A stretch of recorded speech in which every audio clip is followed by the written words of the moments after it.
They say the courtroom is where justice lives. But what if it's also where it dies? The moment Nick Reiner stepped into Courtroom 7C, you could feel the air shift. Journalists stopped scribbling. Camera shutters froze mid-click. Even the judge, a man who'd heard confessions from career criminals, leaned ever so slightly forward. Before we continue, please hit the like button, subscribe to the channel, and turn on the notification bell for updates. Nick wasn't just any defendant. He was the son of Rob Reiner. Yes, that Rob Reiner. Beloved director, iconic actor, political activist, household name. And now, grieving father. Because the unthinkable had happened. Rob and his wife Michelle were dead. Stabbed. Brutally. In their own home. And the man in shackles at the center of it all? Their son. But no one was ready for what happened next. Because as the judge read the sentence, Nick Reiner collapsed. No theatrics. No sobbing. He didn't even speak. His body buckled like a marionette with its strings cut, slamming to the cold courtroom floor. Gasps echoed. One woman screamed. His sister, Romy, reportedly fainted. And within seconds, paramedics were pushing past reporters as camera lenses desperately tried to refocus. This wasn't just a Hollywood scandal anymore. It was a tragedy, a horror story, a legacy destroyed from the inside out. But how did we get here?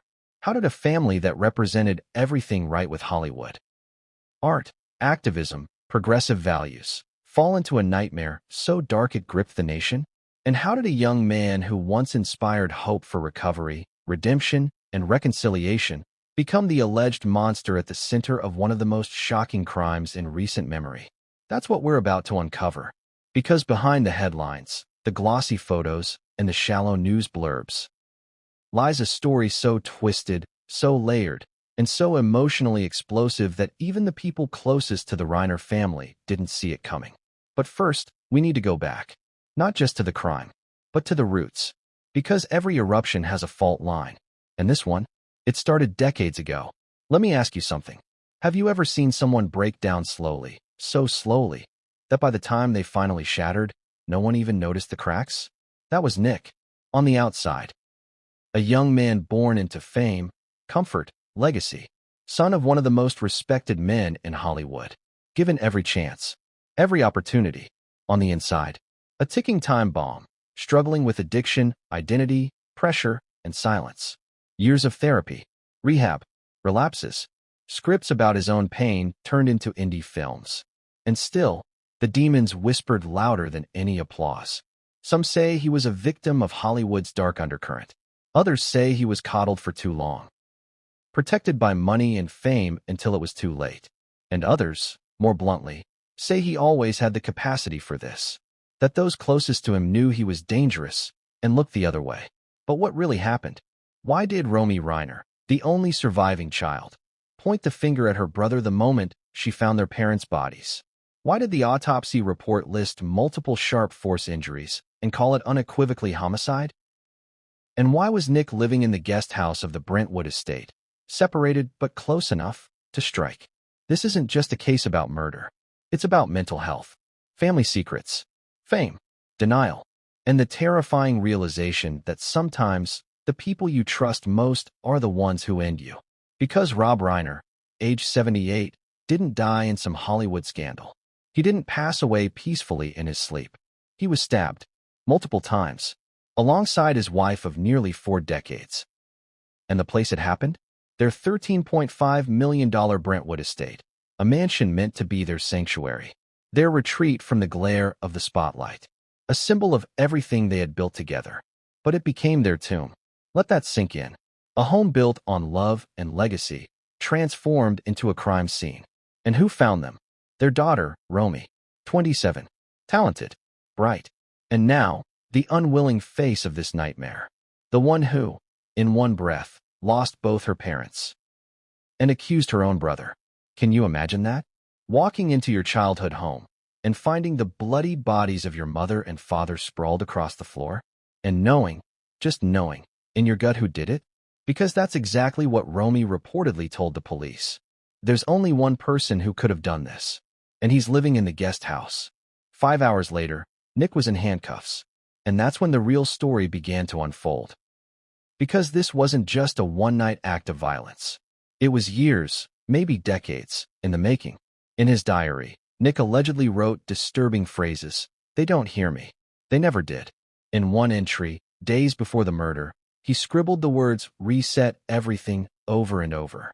And perhaps most chilling of all, he ended one final page with, "This isn't revenge. It's clarity." What does that even mean? Did Nick truly believe this was justified? Was he hallucinating? Acting out of rage? Or was this cold, calculated revenge on a family he believed had abandoned him? That's one of the darkest parts of this story. No one really knows. Not yet. And maybe, not ever. But what we do know is this. The courtroom where Nick collapsed was more than just a place of judgment. It became a mirror, reflecting not just Nick's fate, but our own fears. About what happens when family falls apart, when cries for help go unanswered, when secrets are kept until blood is spilled. In the chapters ahead, we're going to peel back every layer of this story. You're going to hear about the murder scene, what the cops saw when they opened that door. You'll hear about the diary, the voicemail Nick left for his sister, and the family's final moments together. You'll learn why Nick's lawyer tried to plead insanity, and what Romy said on the stand that made the courtroom gasp. You'll witness the moment the judge read the sentence aloud, and the silence that followed when Nick's body collapsed onto the marble floor.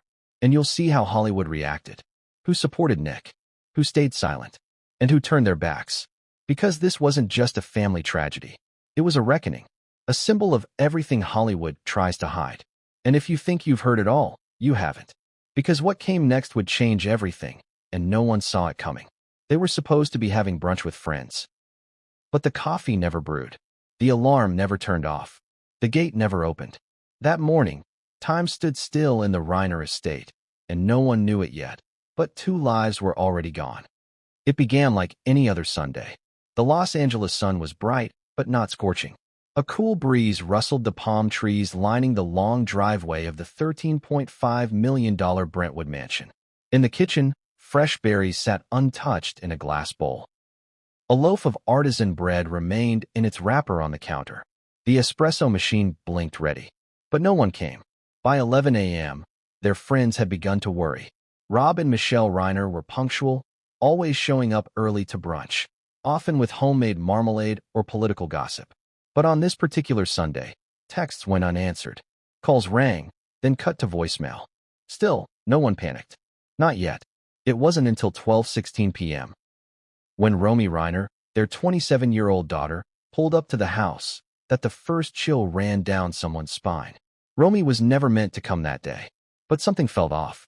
She'd been texting her mom about a podcast idea the night before. Michelle had promised to respond by morning. Silence. Romy knew her mother was never more than 2 taps away, especially if it involved creative work. That wasn't just a family habit. It was sacred.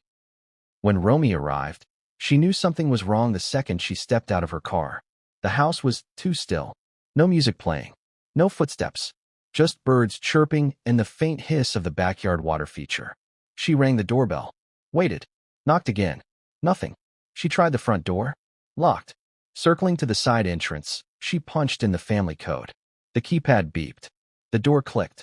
The moment she stepped inside, the smell hit her. Do you know that metallic sting in your nostrils when you cut your finger? Now imagine that, but thicker. Saturated. Suspended in the air. She called out, "Mom? Dad?" Silence. That's when panic started to spread across her chest. She crept forward, slowly passing the kitchen. The dining room chairs were pushed in neatly. Then she reached the hallway near her parents' bedroom. And that's where she saw it. Her mother, Michelle, lying halfway out of the bedroom door. A dark pool surrounded her. Her robe soaked through. Eyes open, unmoving. Romy screamed. But she couldn't stop walking. Inside the room, she saw her father, Rob Reiner, slumped at the foot of the bed. Blood on the nightstand. A shattered lamp. A bent picture frame showing the 3 of them at a film premiere, now smeared with a red handprint. Romy stumbled back, hand over mouth.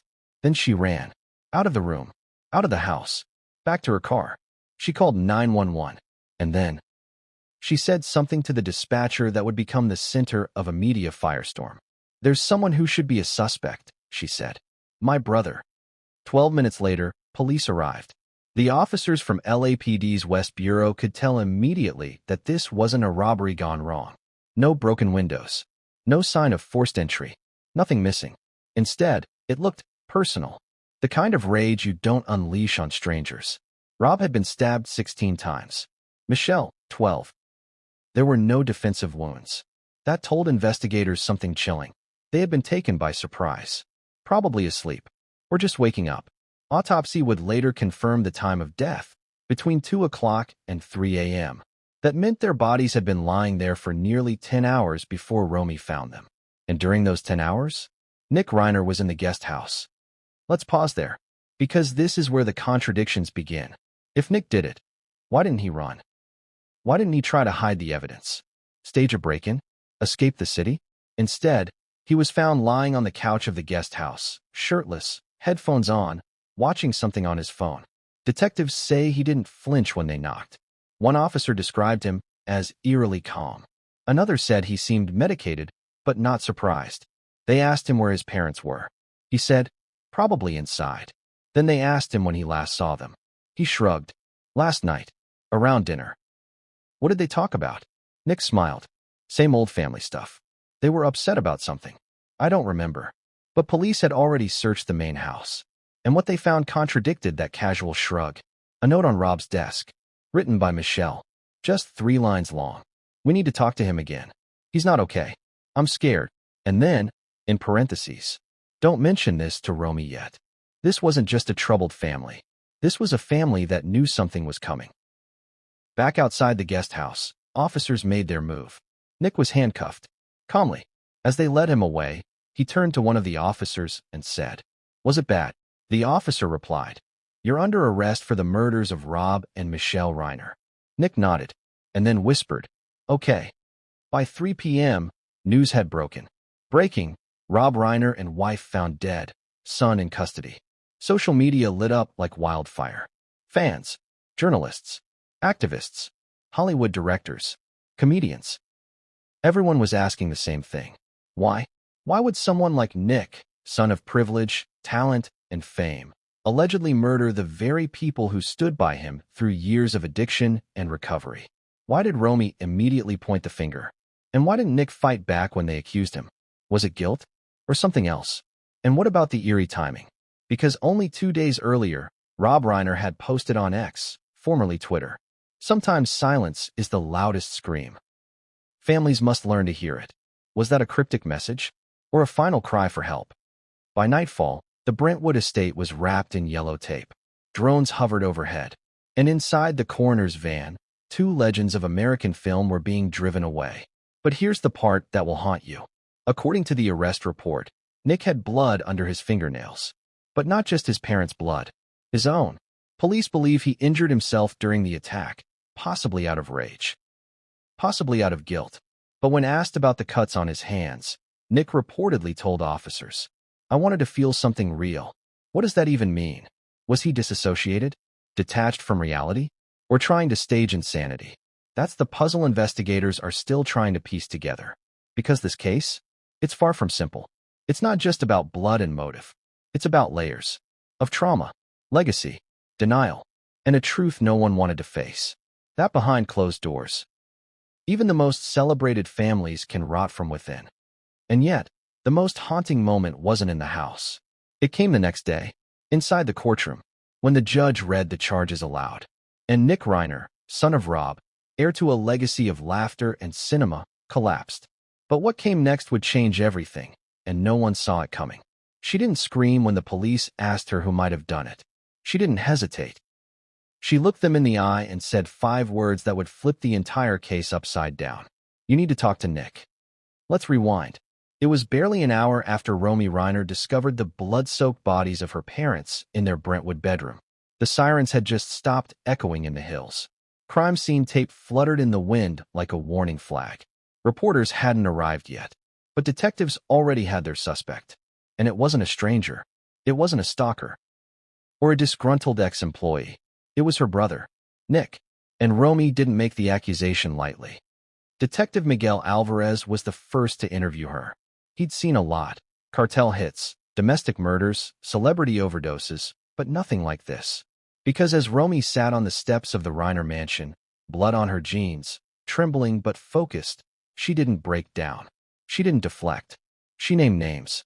She said, "You need to check the guest house. My brother lives there." "Why?"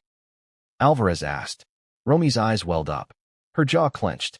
And then, calmly, she said, "Because he's not well, and my parents were scared." That's when the cracks in the Reiner family's public image began to show. Because up until that moment, most of the world had only seen the polished version.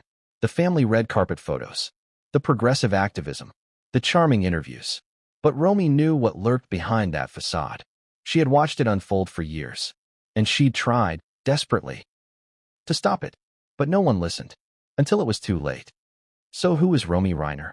If Nick was the tortured artist, Romy was the quiet observer. The youngest Reiner sibling, she didn't chase the spotlight. Instead, she quietly carved a space for herself in the comedy scene, writing punchy scripts, performing at local clubs, producing digital sketches with biting satire.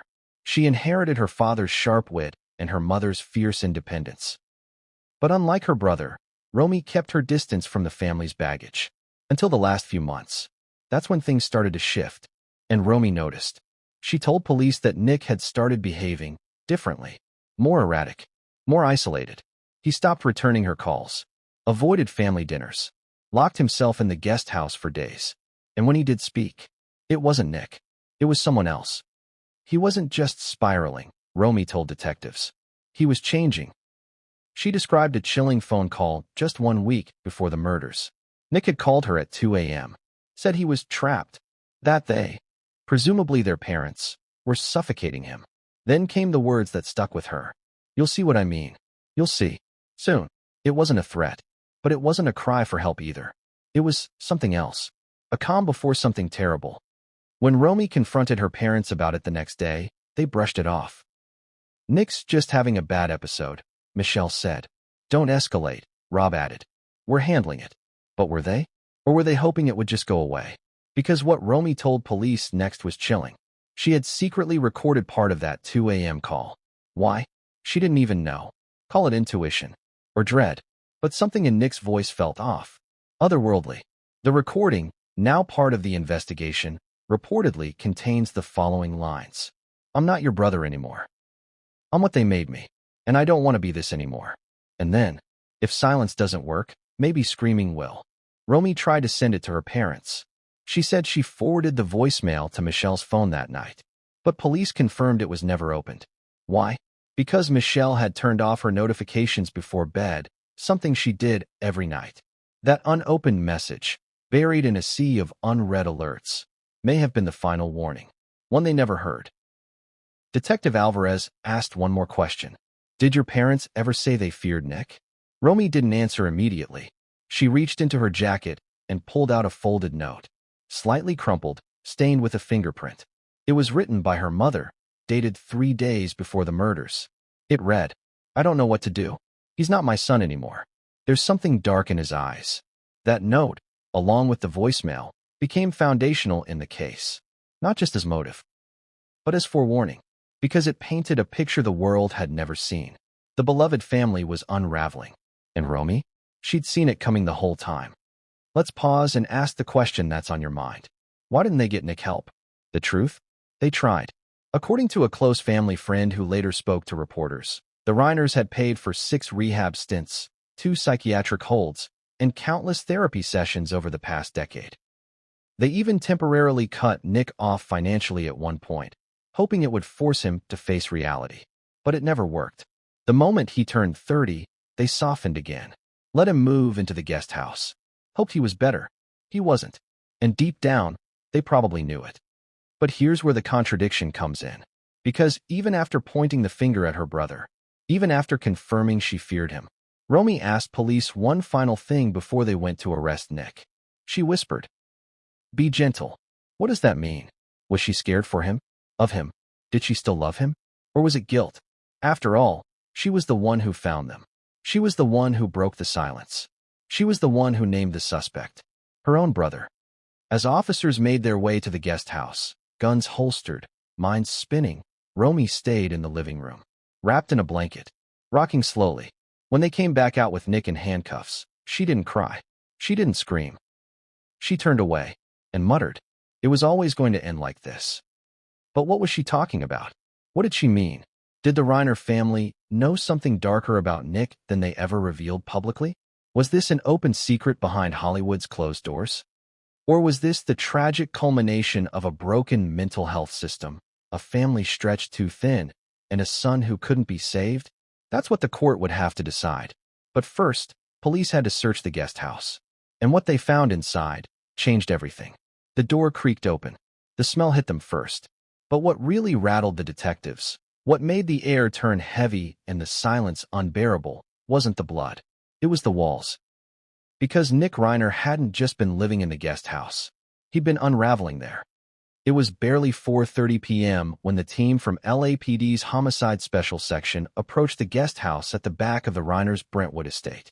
From the outside, it was exactly what you'd expect from a Hollywood family's secondary residence. Modern, sleek, walls of glass, surrounded by a well-manicured garden and shielded from the main house by a line of mature oaks. But once the front door was breached, the illusion shattered. This wasn't a guest house. Not anymore. It was a lair, and every inch of it whispered something dark. Detective Riley was the first one in. 25 years on the job, she'd seen meth dens, cartel safe houses, celebrity overdoses. But she would later say, this was different. This wasn't chaos. It was organized madness. Let's start with the living room. The couch faced a giant television screen, frozen on a paused frame from Being Charlie, the film loosely based on Nick's life. The title character, Charlie, is a 17-year-old drug addict spiraling out of control, trying to claw his way out of rehab and into meaning. Written by Nick. Directed by Rob. But here's the disturbing part. The scene on screen was the one where Charlie screams at his father. You don't see me. You never did.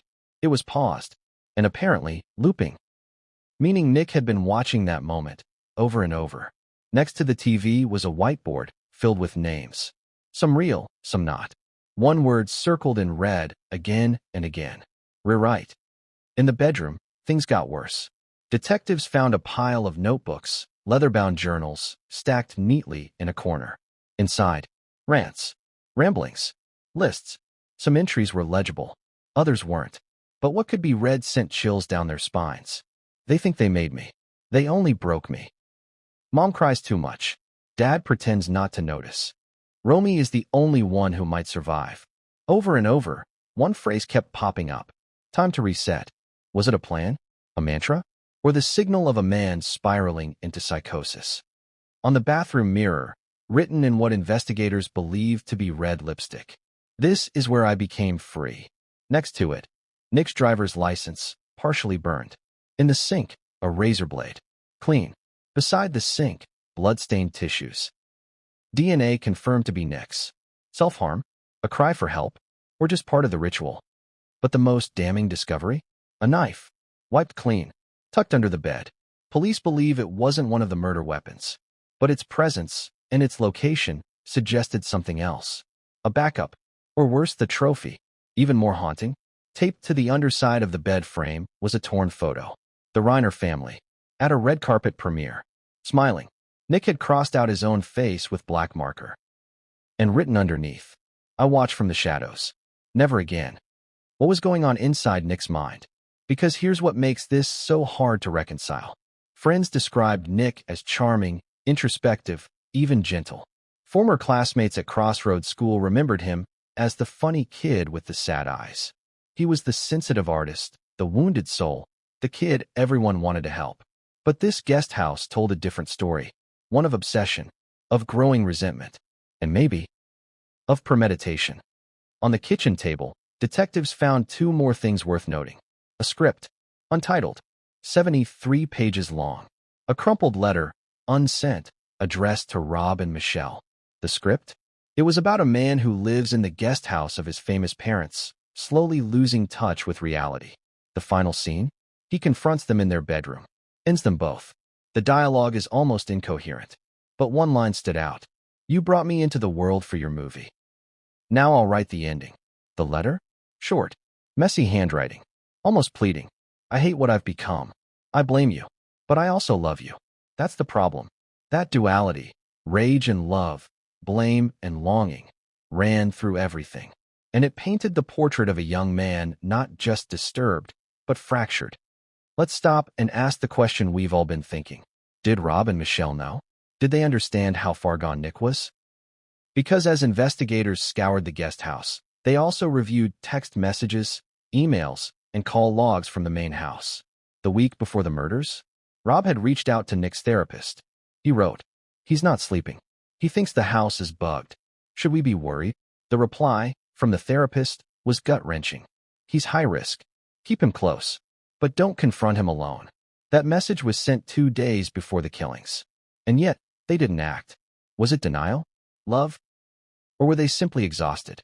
Because anyone who has supported a loved one with mental illness or addiction knows it wears you down. It makes you question your instincts. And sometimes, it convinces you to believe in false calm until the storm hits. Back in the guest house, detectives found one more chilling artifact, a digital voice recorder, half hidden in a shoebox under the bed. When they played it, static filled the air. Then clicks. Then a voice. Nick's voice. Rambling. Speaking to no one. Or maybe to everyone. "If you find this, I guess it's over. But it's not what you think. I didn't want to do it. I had to. They wouldn't stop. Wouldn't listen. I asked. I begged. But they never heard me. And now? Now they'll never talk again. I guess that makes it even." Even? What did he mean by even? What did he think was owed? Or was he chasing silence all along? Detectives took the recordings, the journals, the knife, the script. They bagged every trace of what Nick left behind in that guest house. But one thing they couldn't take? The feeling that hung in the air. A suffocating mix of pain, paranoia, and betrayal. This wasn't just a crime scene. It was a confession, a memorial, and perhaps the prophecy. Because what Nick left behind wasn't just evidence of a crime. It was a roadmap of his mind. And it pointed in one direction. Downward. Into darkness. Into obsession. And eventually into blood. But the real shock would come days later, when police uncovered one more hidden item, tucked behind the drywall, near the window, a second journal, locked, untouched, and inside, something no one expected, a name. But it wasn't Rob, or Michelle. It wasn't even Romy. It was someone else entirely, someone outside the family. And when detectives read that name, they realized this story wasn't over. In fact, it had just begun. He once stood on the red carpet, smiling beside his famous father, the crowd cheering, cameras flashing, an indie filmmaker hailed as a rising star. But now, that same boy sat hunched in an orange jumpsuit, eyes hollow, hands trembling, accused of murdering the very people who helped him shine. What happened to Nick Reiner? Every tragedy has a backstory, and every suspect a beginning. Before courtrooms and chalk outlines, before autopsies and accusations, there was a boy named Nick Reiner. Born into privilege, born into pressure, the son of Hollywood royalty. To outsiders, he had it all. Fame, opportunity, a path already paved in gold. But what the cameras never captured, what the tabloids missed, was the battle Nick was fighting from the very start. A battle with himself. And slowly, a war with the people closest to him. Let's go back to the beginning. Nicholas Reiner was born in 1992. By that time, Rob Reiner was already a household name. From All in the Family to When Harry Met Sally, from The Princess Bride to A Few Good Men, Rob had directed and starred in films that shaped American culture. Michelle Singer, Nick's mother, was a former photographer turned script consultant and producer. Elegant, intelligent, creative. Together, they were a Hollywood power couple. And when Nick was born, their lives shifted. Rob would later say in interviews that becoming a father again, years after his children from a previous marriage, felt like a second chance. He wanted to do it right. But sometimes, love isn't enough. By age 15, Nick was already deep in addiction. Not weed, not beer, hard drugs, heroin. At an age when most kids were worrying about exams or prom dates, Nick was being rushed to the ER for overdoses. The Reiners kept it quiet. They tried everything: rehab, private doctors, holistic therapy, silent retreats. Nothing stuck. But here's where the contradiction begins. Even in the darkest moments, Nick was brilliant. He could write. God, could he write? Teachers said he had the instincts of a natural screenwriter. Peers described him as emotionally raw, self-aware, even magnetic. But with every page he wrote, A piece of him seemed to unravel. Then came Being Charlie. In 2015, Rob Reiner directed a film written by Nick and screenwriter Matt Elisafon. The movie was deeply personal, painfully autobiographical, a story of a privileged young man named Charlie, struggling with addiction, drifting through rehabs, angry at his parents, desperate to be understood. It premiered at the Toronto Film Festival, got picked up by Sundance. Critics were divided. Some called it powerful, others said it lacked polish. But everyone agreed on one thing. Nick Reiner had talent. Raw, unfiltered, electric. He was 23, clean, smiling, standing next to his father during interviews. People believed it was his comeback. They were wrong. Because just months after Sundance, Nick relapsed again. Hard. Friends said he disappeared, missed meetings, burned bridges, started lashing out. Rumors swirled, paranoia, delusions, isolation. The Reiners denied it publicly. They said he was just laying low. But privately, Michelle was writing emails to psychiatrists. Rob was calling in favors. And Romy? She was begging them to take it seriously. He's not well, she wrote in one email. He's scaring me. So what happened? What derailed Nick's potential? Some say it was the weight of legacy. Imagine being the son of a man who directed Stand By Me, Misery, and A Few Good Men. Films etched into the soul of a generation. Imagine having your pain turned into a movie directed by the man who raised you. Being Charlie was meant to be catharsis. Instead, it became a mirror Nick couldn't stop looking into. And the reflection? It mocked him. He once told a friend at a film panel, "I wrote my recovery into a movie." Problem is, I never recovered. That's the tragedy. He had insight. He had awareness. But he couldn't escape himself. And then came the final spiral. After the movie, after rehab number 6, Nick reportedly refused further help. He demanded independence. The Reiners caved. They gave him the guest house, a stipend, freedom, and he used it to build a world of silence, bitterness, and paranoia. He stopped writing, stopped answering calls, started keeping journals, started hearing things, allegedly. And through it all, his parents kept hope. Because that's what parents do, even when they know it's killing them. Now flash forward to the courtroom. Nick is 32, pale, unshaven, hands shaking as he's led in. He doesn't look like the boy from the red carpet. He doesn't look like the indie darling. He looks hollow. As the prosecution reads the charges, 2 counts of first-degree murder, Nick stares at the floor. No reaction. But Rob and Michelle's old friends? They're in the back row, and they're weeping. Morgan Freeman, Sally Field, Norman Lear's widow. People who knew Nick since he was a boy. People who remembered his first screenplay. People who watched him go from gifted teen to accused killer. Let's be clear. This isn't about whether Nick snapped in a moment of rage. This is about a long, slow descent. Years of warning signs. Years of pressure. Years of feeling like no matter what he did, he'd never be enough. Because addiction? Mental illness? They don't care how famous your parents are. They don't care if you're brilliant. They just devour, piece by piece. Until one day, all that's left is a boy in an orange jumpsuit, staring into the abyss. And the abyss? It stares right back. But here's what made this case even more tragic. Nick Reiner once wanted to get better. He begged for it. He wrote about it. He stood on stages and said, recovery is possible. But what if, for him, it wasn't? What if the systems failed him? Or what if he rejected the very help that could have saved him? That's the question no one in the courtroom wanted to answer. Because the truth hurt too much. And yet, it all leads to this. A boy with a dream became a man with a knife. How? Why? And could it have been stopped? As Nick sat motionless during the reading of the charges, his lawyer whispered something in his ear. Nick didn't respond, didn't nod, didn't blink, just stared. And then he smiled. Barely, almost invisible. But it was there. A flicker, like a memory, or maybe a goodbye. But what came next, inside the interrogation room, would shake even the most seasoned officers. Because when they pressed Nick for a motive, he said something that would haunt the case forever. It wasn't murder. It was editing. He didn't cry, didn't beg, didn't ask for a lawyer. Instead, Nick Reiner sat with his hands folded, looked the lead detective in the eye, and said something that sent a chill through the entire department. They were edited out of my story. It was 9:43 p.m. when Nick Reiner was brought into interrogation room 4B at LAPD headquarters. The room was cold. Deliberately so. Just a table, 2 chairs, and a mounted camera in the upper corner blinking red. Across the table sat Detective Alvarez and Detective Shaw, 2 of LAPD's most seasoned homicide investigators. They'd handled cartel murders, gang hits, celebrity overdoses staged to look like accidents. But this was different. Because Nick Reiner wasn't just another suspect. He was a son accused of stabbing his parents in their sleep and leaving them to bleed out in their Brentwood mansion. But here's where things got eerie.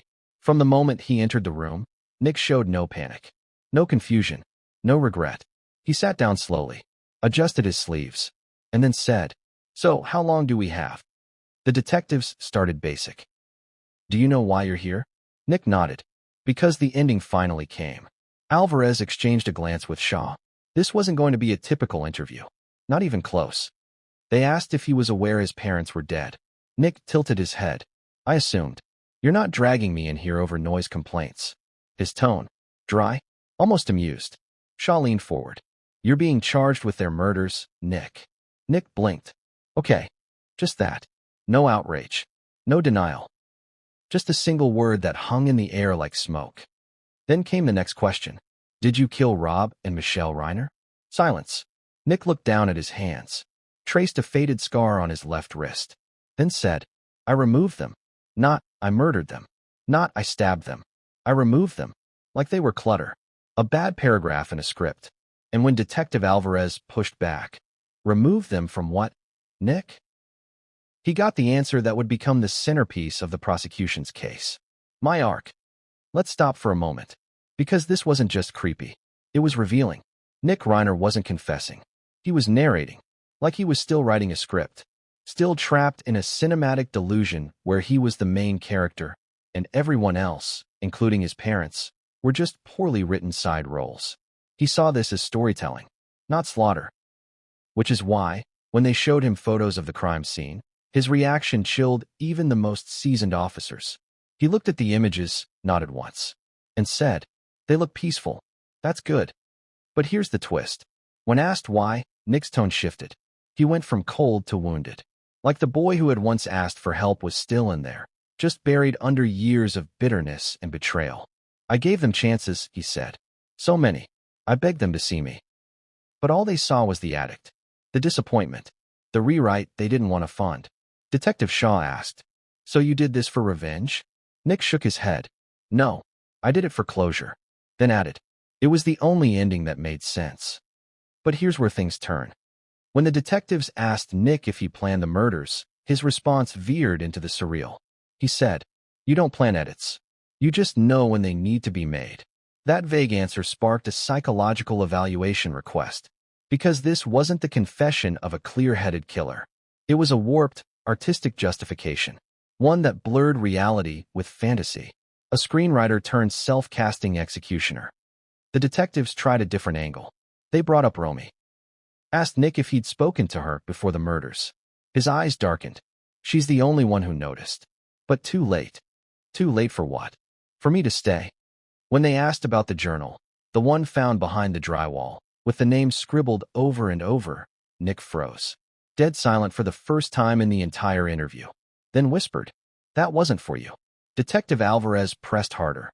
"Who's C?" Because in that journal, the name C appeared 27 times.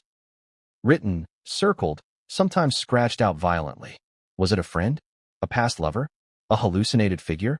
Nick refused to say. He just stared at the camera lens.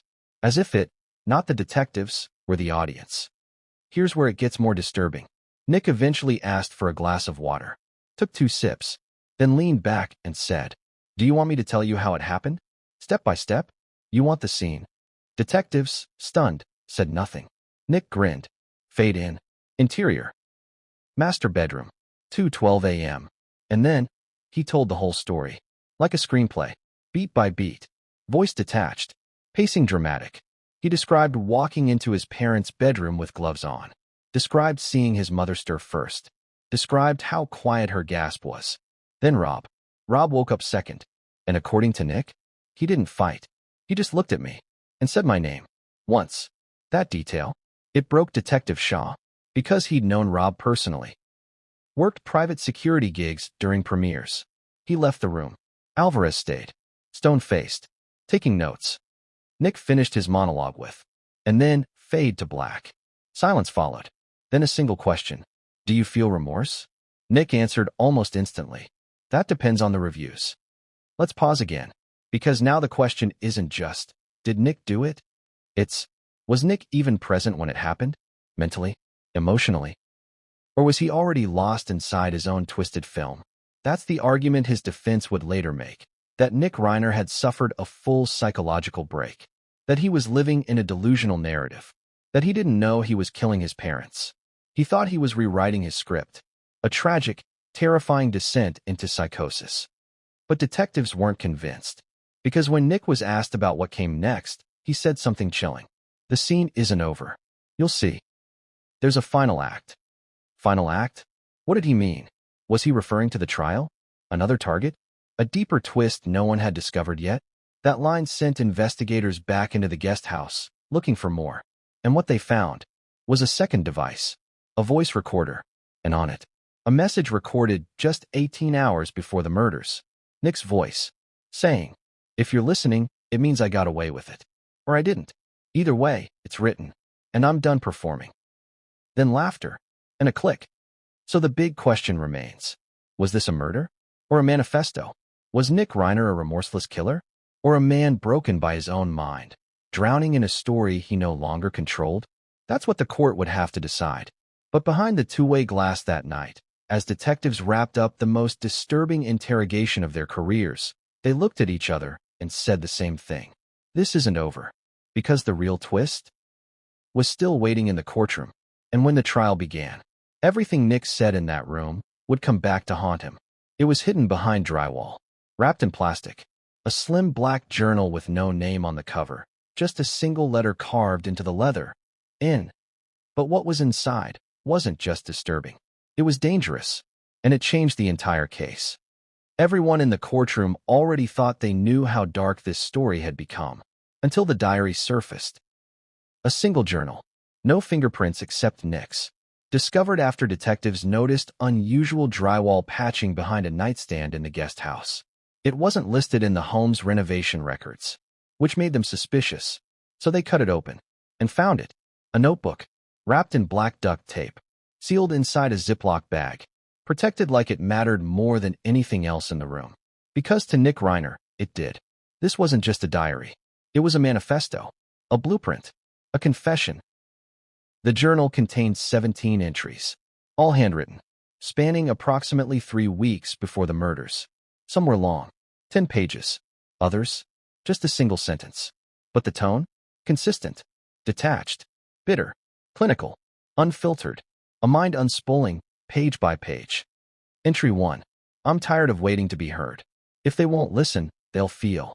That line appeared on the very first page, scrawled in thick black ink, underlined 3 times. At first glance, it sounded like an emotional outburst, but as investigators read on, they realized this was premeditated. Entry 4. Mother cried again. She thinks I don't notice, but I do. She talks to me like I'm 12. I'm 32. She treats me like a stain on her white carpet. Then, Dad watches from the hallway. He doesn't speak, just stares, like I'm a ghost they can't exorcise. It was painful, uncomfortable, but it didn't stop there. Entry 6. They think the guest house is a retreat. It's a cage, a holding cell. They say it's for privacy, but it's a padded room with good lighting. Then came a note at the bottom of the page. What happens when the cage opens? What if I walk back into their story? Rewrite the scene. Detectives and prosecutors alike zeroed in on entry 9, because that was the first time Nick explicitly mentioned violence. Dreamed of it again. Her robe soaked red. His hands lifted in surrender. So quiet. So simple. Peaceful. Was it a fantasy? A warning? Or a rehearsal? The prosecution said it was the latter. But perhaps the most haunting entry came just 2 days before the murders. Entry 14. I used to think I wanted their love. Now I want the silence. The silence I begged for. The silence they refused to give. And then, it's not revenge. It's clarity. That phrase would become the trial's most quoted line. Not revenge. Clarity. because it didn't just suggest motive. It revealed mindset. Nick wasn't angry in the way most killers are. He wasn't raging. He was resolute, focused, as if, in his mind, this wasn't an act of violence, but liberation. The defense tried to block the diary from being entered as evidence. They claimed it was fiction, that Nick had always used journals as creative exercises, that these entries were part of a therapeutic writing technique suggested by his therapist years ago. But prosecutors hit back hard. Because of entry 17, the final one, just hours before the murders, written in smeared ink, jagged pen strokes. Tonight, scene begins. Fade in. Bedroom. Red light. Final draft. And at the very bottom, they won't interrupt anymore. Let's pause for a second. Imagine being the jury, reading those words, hearing them spoken aloud by the prosecution. Now imagine looking over at Nick, slouched, unblinking, staring at his own words projected on a screen behind the attorney. No reaction. None. Because for Nick, he'd already lived it. To him, the trial was just the credits rolling. But here's where the twist comes in. The diary wasn't the only thing hidden behind that drywall. Folded into the back cover was a second item. A photograph. Old. Faded. Of Nick as a child, maybe 6 years old, riding on Rob's shoulders. Both of them smiling. On the back, in pencil. Before the noise. That sent a jolt through the courtroom. Because what did it mean? Was it a metaphor for fame? For pressure? Or was it a rare, human flicker of who Nick used to be? Psychologists brought in by the defense would later argue this diary was not the writing of a lucid man. They cited markers of dissociative episodes, delusional ideation, signs of schizoaffective disorder. But the prosecution countered with handwriting analysis, timeline alignment, and digital forensics. Nick had searched stages of grief, stab wounds and blood loss, and how to clean evidence just days before the murders. He may have been disturbed, but he wasn't unaware. He was aware enough to hide the diary, to shield it, to treat it like a map, a sacred script, one that ended with 2 dead bodies and 1 hollow man watching the scene from the shadows. And if you thought that was the last revelation, you'd be wrong, because days after the diary was entered into evidence, Romy took the stand, and she brought her own bombshell, another notebook, one she had found weeks earlier, but had hidden. Why? Because she didn't want to believe what was inside. She thought it was just one of Nick's dark drafts, until she saw the real thing. And in that second notebook was a passage almost identical to entry 14 in the hidden diary. Silence is better than love. A recurring phrase, a thematic obsession. The court began to understand. This wasn't just a breakdown. It was a long, deliberate build-up. Nick Reiner had been constructing this tragedy for months, possibly longer, and he'd been documenting it, 1 page at a time. But the final twist came from a forensic expert. They revealed that the ink in the diary was tested and matched the same pen found in Nick's pocket when he was arrested, meaning he was still writing, even after the blood was spilled, even after the scene was over, even after his parents were gone. He was still editing, still crafting, still lost in a story of his own making. And now, that story was on full display, for the court, for the media, for the world. But what came next wasn't written in any journal, because the trial was only just beginning, and the next act would be written in front of the cameras, with a jury watching, and Nick silent as ever. They were Hollywood's conscience, the family that made you laugh, cry, and think. But behind the velvet ropes and studio applause, something was cracking, slowly, quietly, and when it finally broke, it shattered everything. Before the crime scene, before the handcuffs, before the courtroom silence, there was a name, Reiner. It stood for something. Legacy, laughter, influence, integrity. For decades, Rob Reiner wasn't just a man. He was a movement. And with Michelle beside him, poised, brilliant, fiercely private, they became one of Hollywood's most admired power couples. A director who shaped culture, a producer who shaped taste, and a family that, on the surface, seemed unbreakable, until one of their own took it all apart from the inside. To understand the weight of this fall, we need to understand the height from which they fell. Rob Reiner was born into royalty. His father, Carl Reiner, was a comedy legend in his own right, creator of The Dick Van Dyke Show, close friend of Mel Brooks, and a household name for over half a century. Rob didn't ride coattails. He ran. By the 1970s, he'd become iconic in his own right as Meathead on All in the Family, a role that defined liberal commentary in the sitcom era. Then came his directorial career. Let's run the list. This is Spinal Tap, Stand By Me, The Princess Bride, When Harry Met Sally, Misery, A Few Good Men. These weren't just hits. They were touchstones. Rob Reiner wasn't making popcorn. He was shaping identity. Every movie, a cultural mirror. Every story, a lesson. He was the rare Hollywood figure who could bounce between genres and still hit gold. And at his side, Michelle Singer Reiner. Not just a wife, a force. A woman who refused to let her husband be the only voice in the room. She co-founded political PACs, championed reproductive rights, mentored young filmmakers. Behind the scenes, Michelle was the quiet architect of many Reiner family values. They were liberal darlings, regulars at fundraisers, allies of the Obamas, friends of the Clintons, but also admired by conservatives who respected their consistency. Their message? Family matters. Voices matter. Stories matter. And then came Nick. The Reiners' youngest child arrived late in life. Rob was 45, Michelle, 37. They were already accomplished, already revered. But Nick brought new purpose. In interviews, Rob would often say, "This time, I'm really going to do it right." He'd been distant with his first children from his marriage to Penny Marshall, absorbed by work, on the road, absent. But with Nick, he wanted to be present, engaged, supportive. And for a while, it worked. Nick was enrolled in elite schools, taken on film sets, given access to every creative outlet imaginable. They didn't raise him behind gates. They raised him behind ideals. Art, therapy, communication, empathy. But ideals don't shield you from illness. And love doesn't always reach far enough. When Nick began struggling as a teen, the family closed ranks. They didn't want a media circus. They didn't want a tabloid feeding frenzy. So they dealt with it privately. Rehab, specialists, top psychiatrists. At first, it looked like a phase. But as the years passed, it became a shadow. And that shadow began to stretch across the family image. Behind the scenes, things grew tense. Nick would disappear for weeks. Romy would grow frustrated, writing cryptic posts on social media about hiding scars that aren't yours. Michelle reportedly stopped attending events altogether for a period. Rob? He smiled for cameras, but his eyes were different. You could see it if you looked close enough. The weight of helplessness. Still, the family persisted. They told themselves, like so many do, he just needs more time. And then came Being Charlie. The film was supposed to be a breakthrough, a collaboration, a healing act. Rob would direct. Nick would write. Father and son, united through story. And for a moment, just a brief, flickering moment, it worked. They stood on stages together, did interviews, held each other's shoulders. But behind closed doors, Nick was falling apart.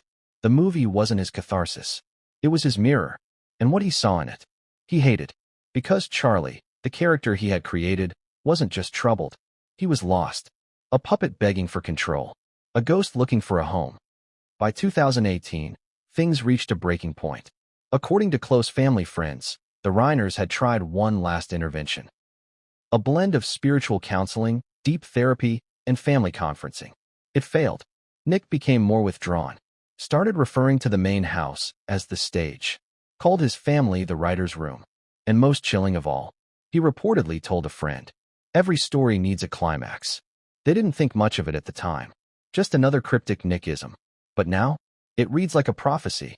Meanwhile, the Reiners did what so many powerful families do when under siege. They maintained the image. Photos of happy dinners. Donations to charity. More activism. More appearances. But Romy had begun pulling away. She stopped attending events. Deleted old photos. Stopped using the Reiner name in comedy circles. Why? Because she was tired of pretending. She knew what was bubbling underneath. And she was terrified it would explode. And then it did. All at once. And everything the Reiners had built. The respect. The reputation. The moral authority. It imploded. Not from scandal, but from something more primal. From family. In the aftermath, the Hollywood community reeled. Tributes poured in for Rob and Michelle. But something else lingered behind the praise. Fear. Because if this could happen to them, a family so admired, so thoughtful, so careful, then it could happen to anyone. The Reiners weren't cautionary tales. They were the gold standard, until one of their own rewrote the ending. But there's one more twist. A letter. Found in Michelle's desk drawer. Never sent. Never signed. Written by hand. Likely to Rob. It read, "I don't know if we failed him, or if we failed ourselves, but I'm scared of what's coming. He looks at us like strangers, and I don't know how to get him back. Maybe we never had him." It was dated 4 days before the murders. Legacy. It's a beautiful word, until it crumbles. The Reiner family once shaped culture. Now they're a cautionary whisper. A lesson, not about fame, not about murder, but about silence. The kind that grows louder every day it's ignored. And in the next chapter, that silence would finally be broken by Romy Reiner herself, on the witness stand, where everything she said would shake the courtroom to its core. She didn't hear it until it was too late. A voicemail buried in her inbox, unplayed, unopened, unheard. But when the investigators pressed play, every word felt like a countdown. Because in that message, Nick Reiner didn't just speak, he warned them. For weeks, the timeline had been tight, clean, precise. Police had established the window between the last time Rob and Michelle were seen alive and when Romy found their bodies. But there was one hole, one strange, unexplained gap. A moment no one could place. 2:12 a.m. That was the time of death estimated by the coroner. But what was Nick doing just before that? And then, they found the voicemail. It was in Romy's iPhone inbox. Unplayed. Timestamp, 1:47 a.m. Duration, 1 minute, 26 seconds. Subject line, from Nick. When she handed her phone to police, she hadn't even realized it was there. She told investigators, "I turned off Do Not Disturb before bed. I guess it never buzzed." But when the audio played, when the chilling clarity of Nick's voice filled the room, there was no mistaking it. This wasn't an accident. It was a warning, and maybe a goodbye. Let's walk through the voicemail. Nick's voice is slow at first. Measured. Sober. Too sober, some would later say. "Hey, Rom. You're probably asleep. Or out. Or maybe just ignoring me." He laughs. "It's okay. I'd ignore me too." Pause. I wanted to say, I get it now. All of it. The rules. The silence. The glances across dinner tables. "You were right." Another pause. He breathes in, shaky. "You said something to me once. That sometimes the loudest scream is not being heard." I didn't understand what that meant. But now I do. The next line would haunt the courtroom. "I'm not coming back after tonight." Not really. Then, "Don't go to the house tomorrow. Not until after breakfast. You don't want to see them like that." Click. End of message. Let that sink in. He told her not to go. He knew what he was about to do. And more than that, he didn't want her to be the one to find the bodies. Some twisted attempt at compassion, or a sign that some part of him still loved her. Romy didn't cry when the message was played for the jury. She didn't flinch. She just sat, stone-faced, one hand clenched in her lap, the other gripping the edge of the witness stand. When asked if she believed Nick meant to kill their parents, she responded. He meant it. Every word. He was gone. Long gone. But that voicemail did something else, too. It obliterated the defense's claim that this was an impulsive act, that Nick had snapped in a drug-induced psychotic break. Because this was planned, premeditated, spoken clearly, logically, deliberately. You don't accidentally leave a 1:47 a.m. voicemail telling your sister not to walk into a murder scene. The message was played again and again throughout the trial. Some in the gallery couldn't bear to listen. Others clung to every word, hoping to find something, a crack, a tremor, a sign of remorse. But it wasn't there. Nick didn't cry. He didn't whisper apologies. He didn't beg. He just warned her.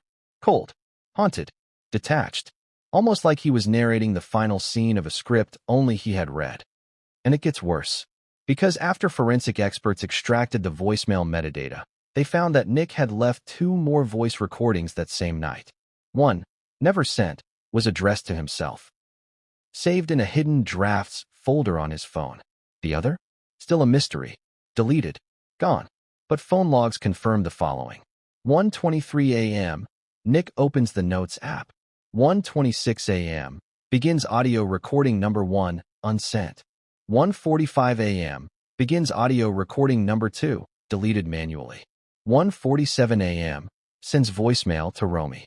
2:12 a.m. estimated time of death for both parents.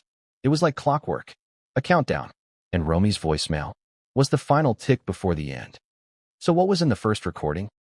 The one labeled "to me." The prosecution called it the mirror monologue. It was never meant for anyone to hear. But now, the jury heard every second. Nick's voice, almost a whisper. This is it. You know it. They don't. But you do. They never listened. But this they'll notice. He breathes in. It's not anger, not hate. It's correction. Then, you'll be misunderstood, labeled, diagnosed, buried under headlines. And his last line, but at least you won't be invisible anymore. The room went silent. You could hear breathing. Some jurors wiped their eyes. Others looked at Nick. He didn't look back. He kept his gaze fixed on the floor, unmoved. That's when the prosecutor walked to the jury and said, "This man did not lose control."